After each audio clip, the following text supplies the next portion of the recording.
Le racisme naît le jour où l'on cesse de voir un être humain, pour ne plus voir qu'une origine, une couleur de peau, une ethnie ou une appartenance supposée.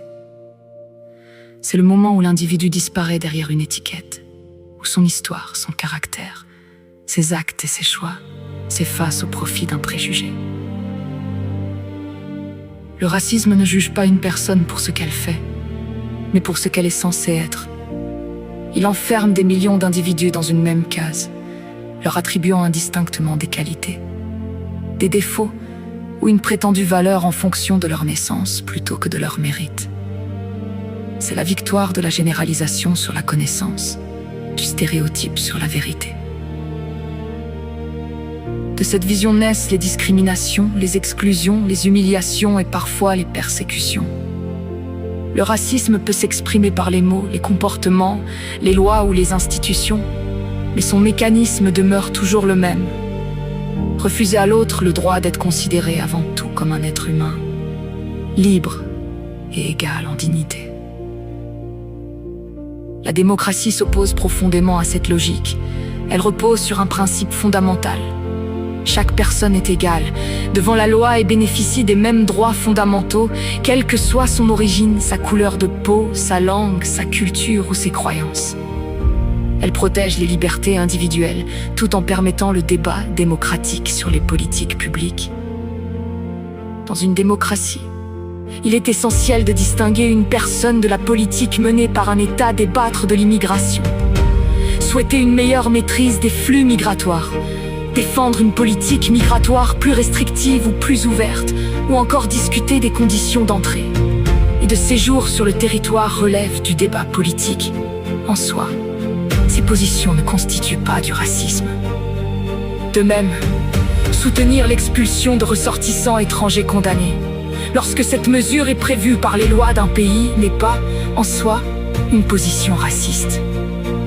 Il s'agit d'un débat sur l'application du droit et des politiques publiques, non d'un jugement sur la valeur d'un peuple ou d'une origine. Il en va de même pour l'analyse de la criminalité. Examiner des statistiques officielles, constater qu'une catégorie d'infractions est davantage représentée dans certains groupes selon des données publiques, ou débattre de leur cause ne constitue pas, en soi, du racisme. En revanche, transformer ces constats en accusations visant l'ensemble des personnes d'une même origine, ou leur attribuer collectivement une culpabilité, relève de la généralisation abusive qui peut alimenter le racisme. La différence est fondamentale.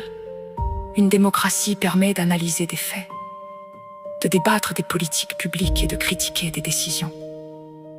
Le racisme commence lorsque l'on attribue à tous les individus d'un groupe des caractéristiques ou des comportements en raison de leur origine, plutôt que de les juger selon leurs actes et leurs responsabilités personnelles. Une société libre ne combat pas le racisme en interdisant les débats sur l'immigration, la sécurité ou la justice. Elle le combat en veillant à ce que ces débats restent fondés sur des faits, sur le respect de la dignité humaine et sur le principe selon lequel chaque personne est responsable de ses propres actes, jamais de ceux d'un groupe auquel elle est associée. Le racisme est au fond le refus de reconnaître l'unicité de chaque personne. L'humanisme et la démocratie suivent le chemin inverse. Ils rappellent que derrière chaque visage se trouve une histoire singulière, une conscience libre et une dignité qui ne dépend ni des origines, ni des frontières, ni de la couleur de la peau. C'est dans cette reconnaissance mutuelle que réside la véritable force d'une société libre.